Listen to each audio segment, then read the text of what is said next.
नमस्कार डियर प्रथम वर्ष इसका हमारा हिंदी भाषा शिक्षण प्रयोगिता, जिसके अंतर्गत की हम लोग आज कल हम लोगों ने बात की थी भाषा शिक्षण संकेतकों की कक्षा 1 और 2 के लिए बोलना, सुनना और पढ़ना। इसकी चर्चा हम लोग कर चुके हैं। इसी क्रम में आज हम लोग बात करेंगे लिखना, व्याकरण और व्याकरणिक जो दृष्टि है उससे, मतलब कि जो छोटी कक्षाएं होती है इनके लिए लिखने में किन किन चीजों का समावेश किया जाता है, इनको लिखना किस प्रकार से सिखाया जाता है, किन के माध्यम से बालकों में लिखने का विकास किया जाता है। इसके अलावा व्याकरण के कौन कौन से पार्ट है जो इनके लिए व्यवस्थित किए गए हैं, जिनका ज्ञान इन बालकों को दिया जाता है। ठीक है, तो पहला लिखते हैं हम लिखना।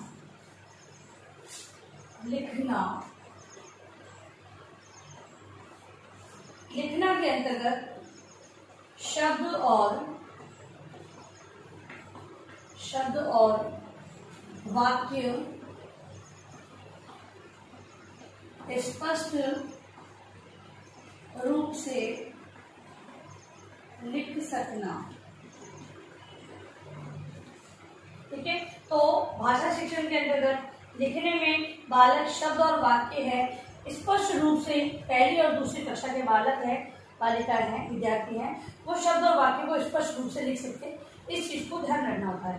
फिर है परिवेश व संदर्भ के अनुभवों को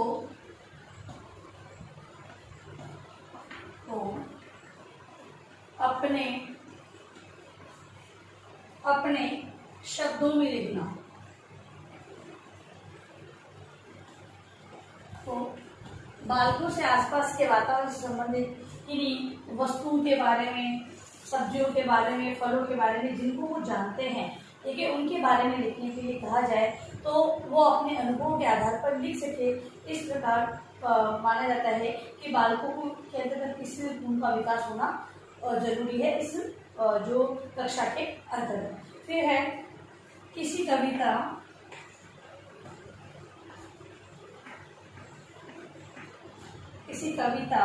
या कहानी को आगे बढ़ाते हुए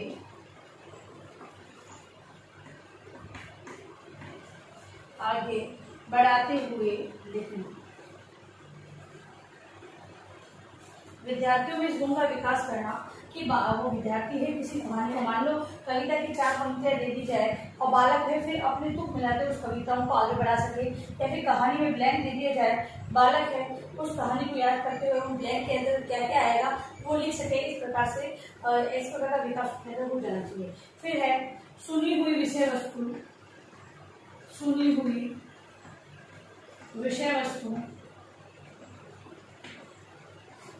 वस्तु व अनुभवों को अपने शब्दों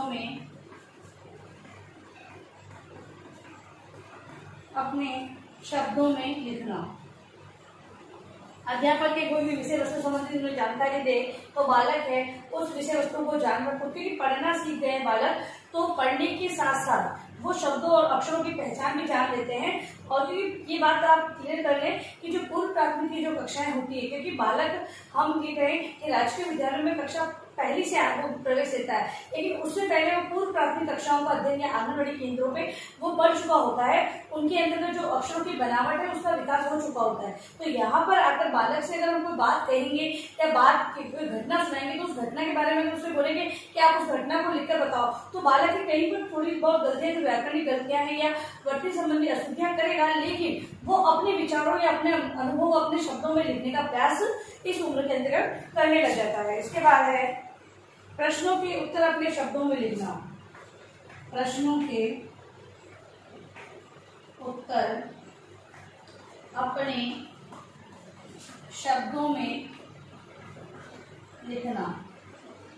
पहली तथा दूसरी कक्षा के बालक हैं, वो प्रश्नों के उत्तर है अपने शब्दों में लिख सकते हैं। फिर है सुनी हुई विषय वस्तु को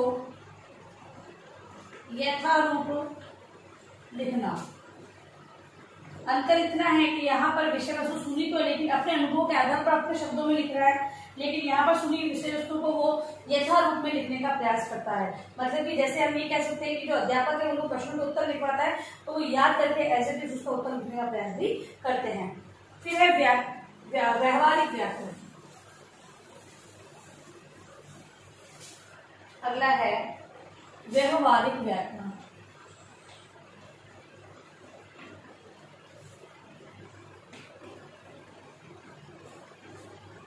व्यवहारिक व्याकरण के अंतर्गत व्याकरण की अवधारणाओं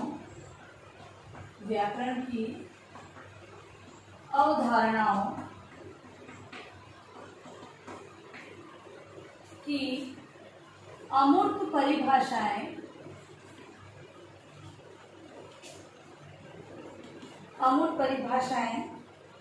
याद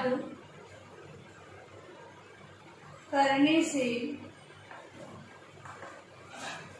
अधिक महत्वपूर्ण है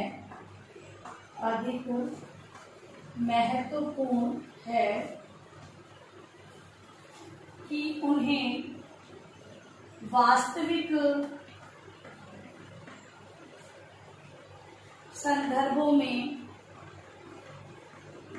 संदर्भों में समझाना। इसलिए राष्ट्रीय पाठ्यचर्या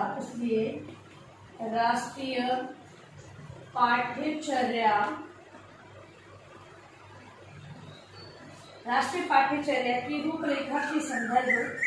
रूपरेखा 2005 संदर्भ के अनुसार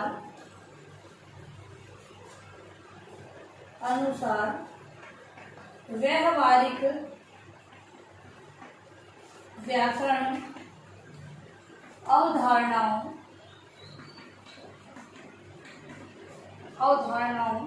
को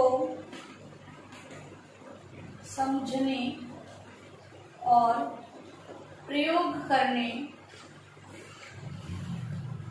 पर बल देना।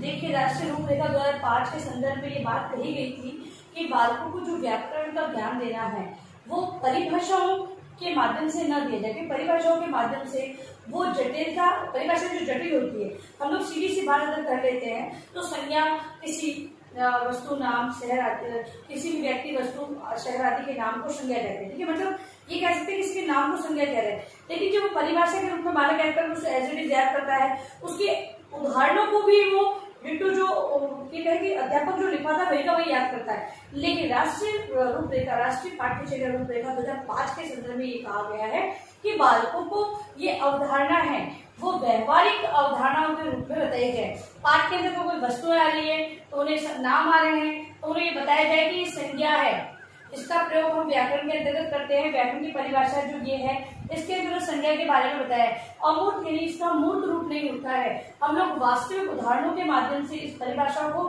सरल रूप में विद्यार्थियों को सिखा सकते हैं। तो वही बात इसमें कही गई कि व्यवहारिक व्याकरण का ज्ञान यानी व्यवहार में ली गई जो बात है वही बताते हुए उन्हें व्याकरण का ज्ञान दिया जाना चाहिए। और इसके अंतर्गत व्याकरण में बालकों को चंद्रबिंदु, अनुस्वार, विसर्ग, संयुक्ताक्षर,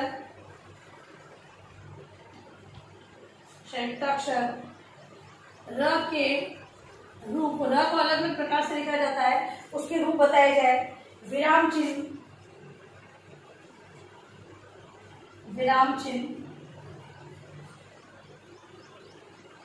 लिंग, वचन को पहचानना। ठीक है, तो अगर जब व्यवहार में सिखाया जाएगा तो जहां पर चंद्र बिंदु आए तो व्याकरण की दृष्टि से चंद्र बिंदु के रूप में बताया जाएगा कि जो ध्वनियां हैं उसका उच्चारण होता है, यहाँ पे चंद्र बिंदु को इस प्रकार उच्चारित किया जाता है। अनुस्वार किस प्रकार होते हैं, विसर्ग के कौन कौन से जो शब्द हैं जो हिंदी में लिए गए हैं। ठीक है, फिर संयुक्ताक्षर कौन सा होता है, कौन कौन से संयुक्ताक्षर ये है कि किस किस से मिलकर बना है। र का जो रूप है, अलग अलग प्रकार से हम र को लगाते हैं, वो कौन कौन से रूप है उसके बारे में जानकारी देना। विराम चिन्ह कहाँ कहाँ पर किस प्रकार से लगाए जाते हैं। इसके अलावा लिंग, स्त्रीलिंग पुल्लिंग के बारे में जानकारी देना। फिर है वचन, एक वचन, द्विवचन, इसके बारे में सारी जानकारी देना। तो ये सारी चीजें हैं वो इसमें से एक यहाँ पर अगर लिंग के बारे में बताया तो स्त्रीलिंग पुल्लिंग, और वचन के बारे में तो एक वचन बहुवचन के बारे में हम लोग हिंदी भाषा के अंतर्गत विद्यार्थियों को शिक्षण करवाते हैं। तो इस प्रकार से हमने देखा कि जो भाषा शिक्षण संकेतक है उसमें लिखना और व्याकरण में इन बातों को विशेष ध्यान रखते हुए एक अध्यापक को शिक्षण करवाना होता है। भाषा के संकेतक भाषा को सिखाने के लिए इन संकेतों के माध्यम से भाषा को सिखाया जाता है कक्षा 1 व 2 के बालकों को। देखिए गृहकार्य प्रश्न आपका आज का हमारा दोहनकारी का टॉपिक था भाषा शिक्षण संकेतक, जिसमें लिखना तथा व्याकरण से संबंधित भाषा शिक्षण संकेतक कक्षा 1 व 2 के लिए बताए गए हैं, उन्हें स्पष्ट करें।